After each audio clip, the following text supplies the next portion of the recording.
যুদ্ধ যখন শুধু থেমে থাকে না অস্ত্রের লড়াইয়ে, তখন তা রূপ নেয় বিশ্বাস, মতাদর্শ আর বিশ্বজুড়ে জোট গঠনের খেলায়। মধ্যপ্রাচ্যের উত্তপ্ত এই সংঘাতে এবার যুক্ত হলো নতুন এক নাম, চেচেন যোদ্ধারা। ইরানে যুক্তরাষ্ট্র ও ইসরায়েলের যৌথ আগ্রাসনকে ক্রুসেড বা ধর্মযুদ্ধ হিসেবে ঘোষণা দিয়েছে বিশ্বের অন্যতম দুর্ধর্ষ গেরিলা হিসেবে পরিচিত এই বাহিনী। চলমান যুদ্ধে ইরানের পক্ষে লড়াইয়ের ঘোষণাও এসেছে সশস্ত্র বাহিনীটির পক্ষ থেকে, যাকে সরাসরি জিহাদ হিসেবে আখ্যা দিয়েছে তারা। ইরানের রাষ্ট্র মালিকানাধীন সংবাদ মাধ্যম প্রেস টিভির প্রতিবেদনে প্রকাশ পেয়েছে এ তথ্য।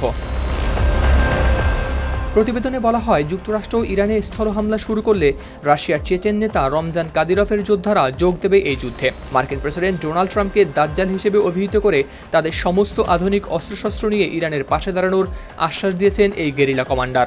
অন্যদিকে কেবল সামরিক সহায়তাই নয়, এই যুদ্ধকে কেন্দ্র করে পুরো মুসলিম বিশ্বকে ঐক্যবদ্ধ হওয়ার আহ্বান জানিয়েছেন চেচেন প্রধান রমজান কাদিরভ। এদিকে এটি এমন এক সময় ঘটেছে যখন ইরানের বিরুদ্ধে মার্কিন ইসরায়েলি অভিযান নিয়েছে তীব্র আকার।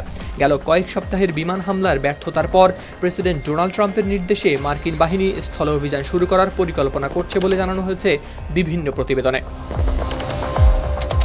এর জবাবে ইরানের পক্ষ থেকেও বারবার আসছে কঠোর বার্তা।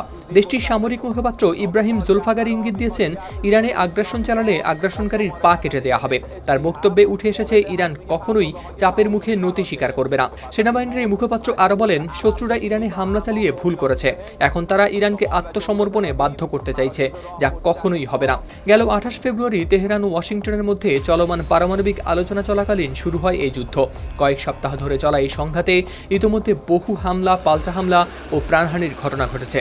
আকাশে ড্রোন, মাটিতে ক্ষেপণাস্ত্র, আর তার সঙ্গে যুক্ত হচ্ছে নতুন নতুন পক্ষ। বিশেষজ্ঞরা বলছেন, এই যুদ্ধ এখন আর শুধু একটি অঞ্চলের মধ্যে নেই সীমাবদ্ধ, এতে জড়িয়ে পড়ছে বিভিন্ন শক্তি, যার প্রভাব ছড়িয়ে পড়তে পারে আরও বড় পরিসরে।